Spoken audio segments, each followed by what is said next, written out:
Hello friends, welcome to my channel English Booster. Today we are going to learn about pronouns.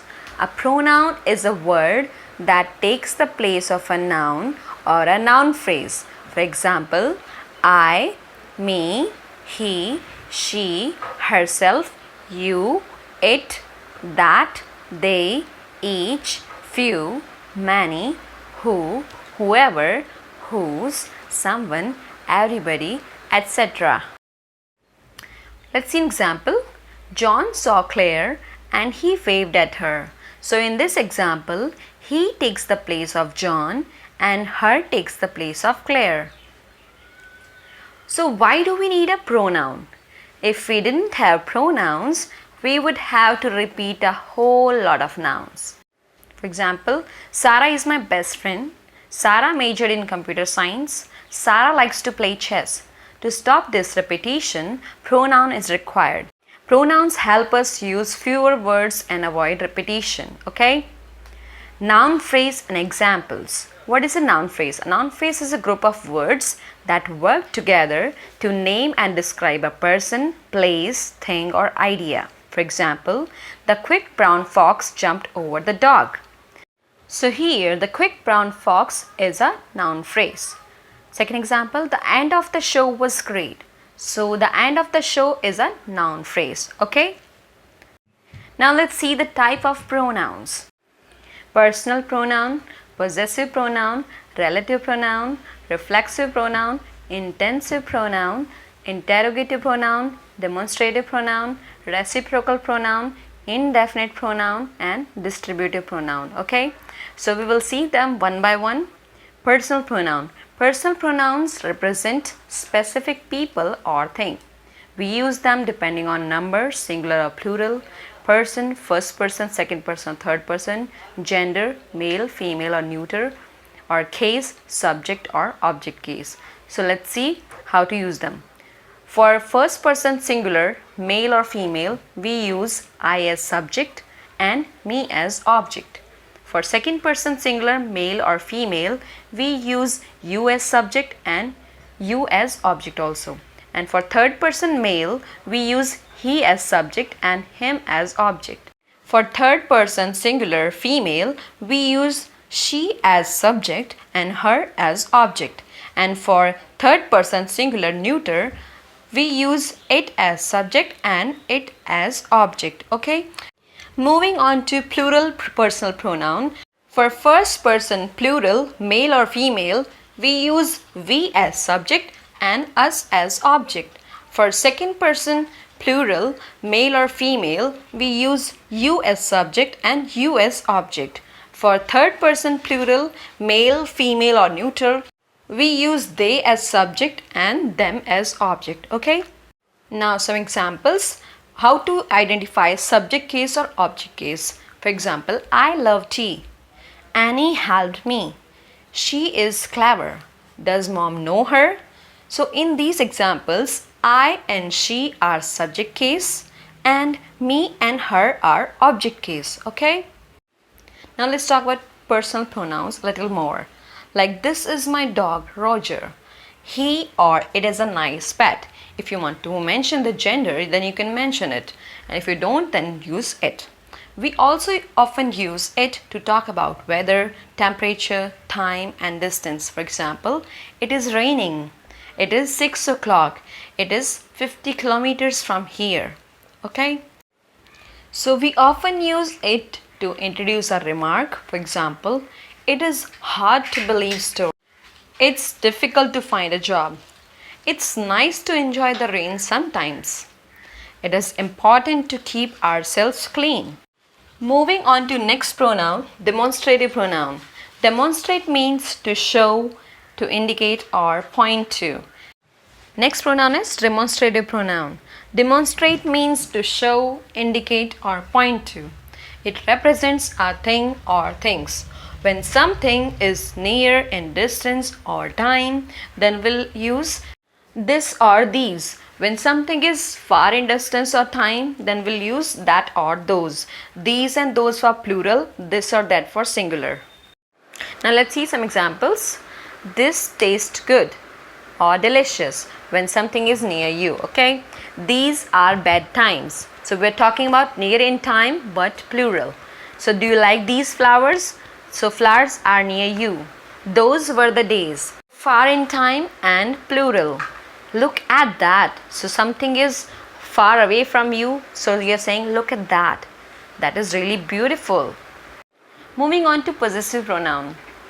These pronouns show that something belongs to someone. The possessive pronouns are my, our, your, his, her, its and their. Independent form of these pronouns are mine, ours, yours, his, hers, its and theirs. So these pronouns are never spelled with apostrophes. Okay. So how to identify a possessive pronoun? For first person singular, male or female, we will use possessive pronoun mine. For second person singular, male or female, we will use possessive pronoun yours. For third person singular, male, we will use him.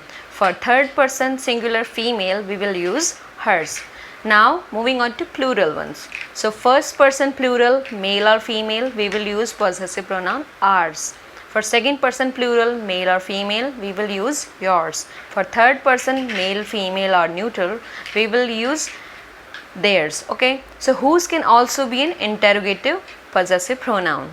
Now let's see some examples. Jack found his passport, but Lena couldn't find hers.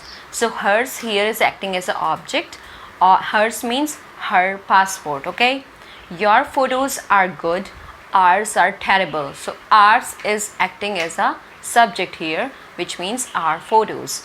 Jack and his sister don't like your car. Do you like theirs? So theirs is acting as an object, which means their car. This car hasn't moved for 2 months. Whose is it? So we're asking about possession here. Okay. Moving on to interrogative pronouns. Interrogative pronouns are pronouns that ask questions. It takes the place of the unknown information the question asks about. There are 5 interrogative pronouns: who, whom, what, which and whose. So let's see their definitions. Who refers to a person or people. Whom refers to a person or people. What refers to a thing or things. Which refers to people or things. This word can refer to something singular or plural. And whose refers to a person. Okay. Now let's talk about who versus whom. Who pronoun can function as the subject of a sentence. The formula we use is who plus verb. For example, who took my car? So answer would be maybe my sister took my car. So my sister is acting as a subject here. Okay. So who told you about it? Your brother told me about it. So your brother is also a subject here. Now function of who as an object in the sentence. Okay. So structure would be who, do or does or did plus subject plus base form of verb. For example, who did you invite to dinner? You can say. So answer could be I invited my boss to dinner. So my boss is a direct object here. Okay. Now let's move on to whom. Whom is always an object. We use the formula or structure whom, do, does or did plus subject plus base form of verb. For example, whom did you see at the market? You can answer like that. I saw XYZ at the market. So XYZ is a direct object here.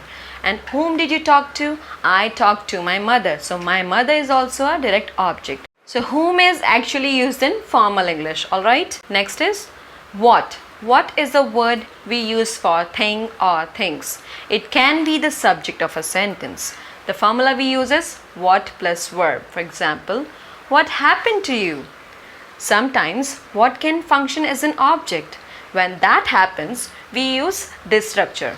What plus do, does, did plus subject plus base form of verb. For example, what does he want? What do you like to eat? What did you do yesterday?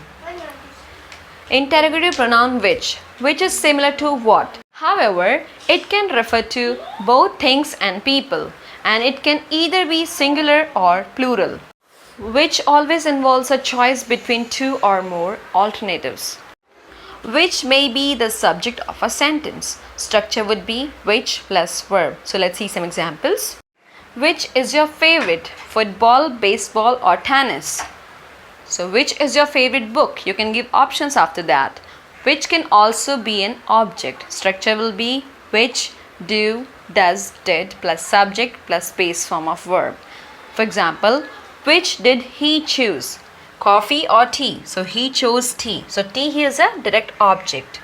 Which do you prefer? You can give options after that. So that option will be a direct object. Okay. Interrogative pronoun whose. Whose refers to a person. It implies possession. It means who owns this object. Who does this object belong to? It is often the subject of the sentence. Structure will be whose plus be verb plus pronoun. Now let's see some examples for how to use whose. Whose hat is this? So you can answer like that. This is my hat. You can't say like that. Who apostrophe s hat is this? Who apostrophe s is also pronounced as whose. Okay. So who apostrophe s is actually contracted form of who is. One example of whose. So who is at the door?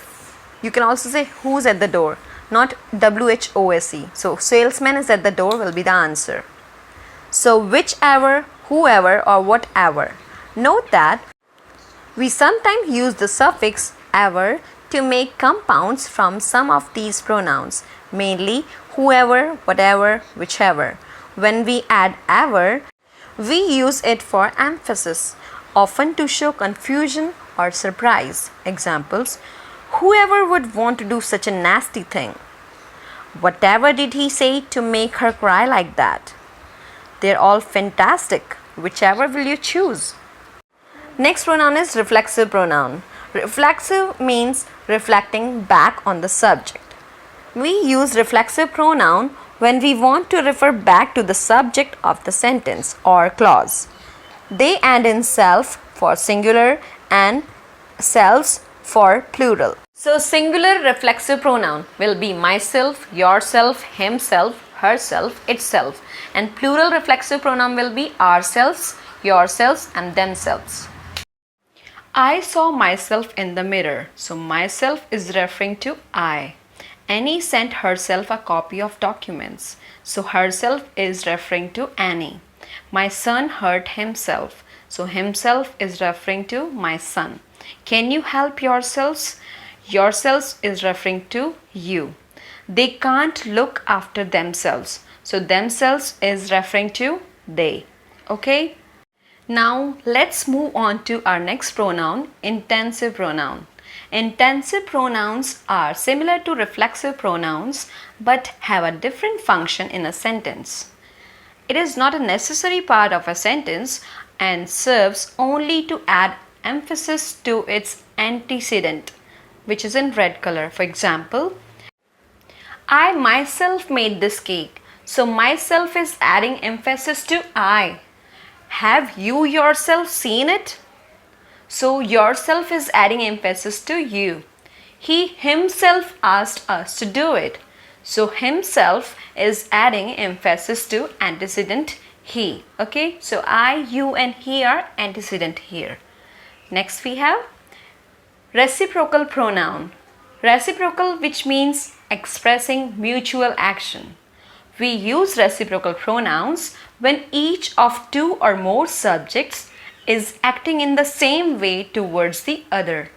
For example, Joe is talking to Claire.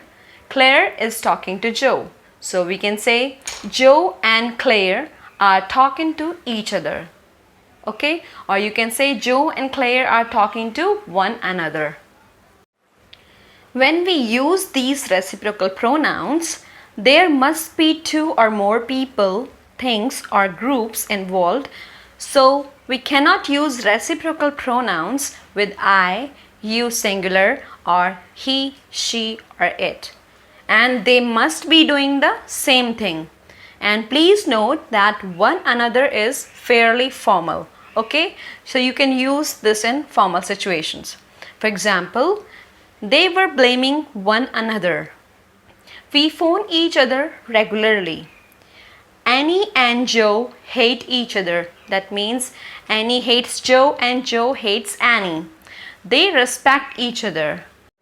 Why don't you believe each other? So here you is plural, okay? The gangsters were fighting one another. Both teams played hard against each other. We use each other's and one another's as possessive determiners.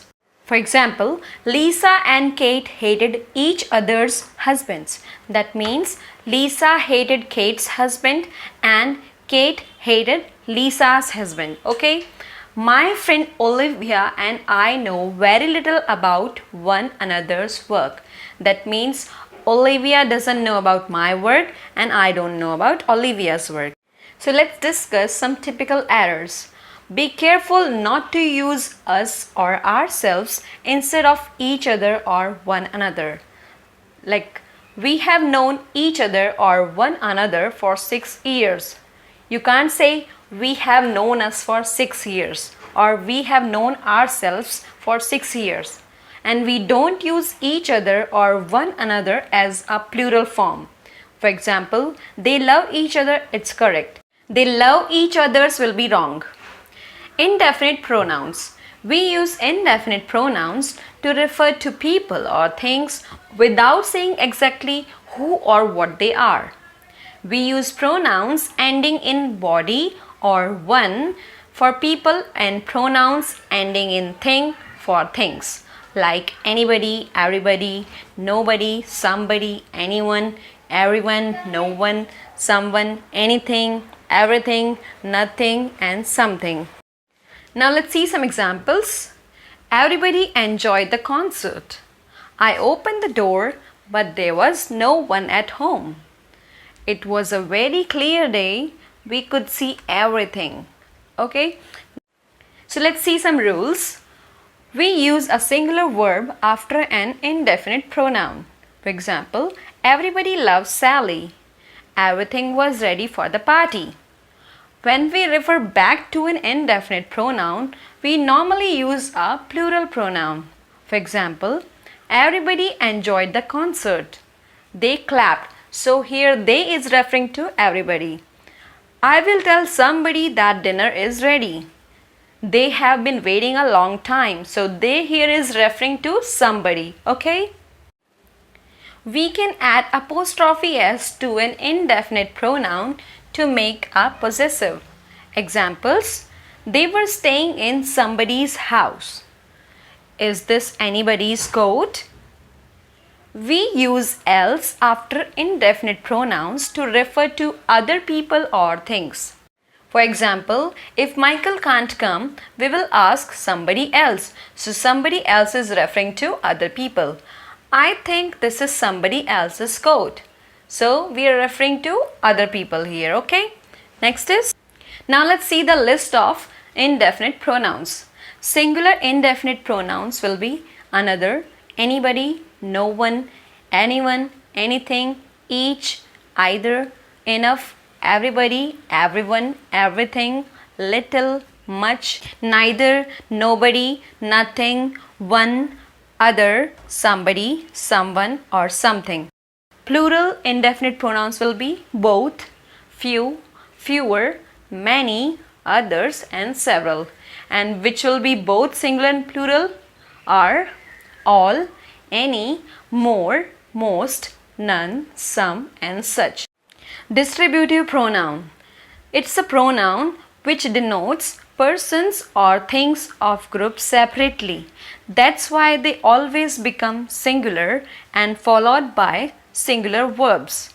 Some of these are like each, either, neither, everyone, any, none, or no one. Okay?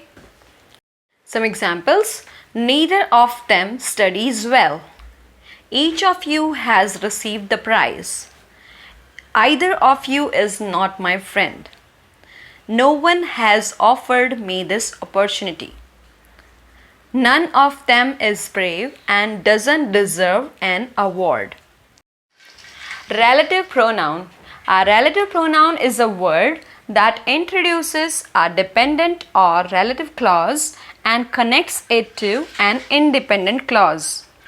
Common relative pronouns are what, which, who, whom, that, and whose. Who refers to a person as the verb's subject. Whom refers to a person as verb's object. Which refers to an animal or thing. And what refers to a non-living thing. And that refers to a person, animal, or thing. And whose refers to possession. Some examples of relative pronoun. I am not sure whom this book belongs to. The cyclist who won the race trained hard. Where did you buy the dress that you wore last week? The 4 team leaders, whoever the committee selects, will be at tomorrow's meeting. Is this what you were talking about? She finally visited the cafe that had great reviews. So in these examples, whom, who, that, whoever, what, and that are relative pronouns. Possessive relative pronouns. Both who and which can take the possessive form whose. Whose has been widely used and correctly applied to non-humans for hundreds of years. For example, she apologized to the boy whose glasses got broken. The house whose owner is on vacation has an unsightly or ugly garden. Next is compound relative pronoun. This term sounds a little complex, but it really isn't. The compound relative pronouns apply universally to a number of people or things. They include whoever, whomever, whichever, and whatever. For example, please tell whoever may call that I am not available. Whomever you hire will be fine with me. Some more examples.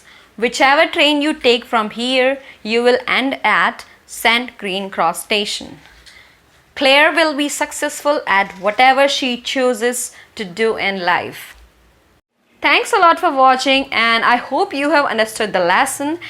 And if you have any doubts, then please let me know in the comments.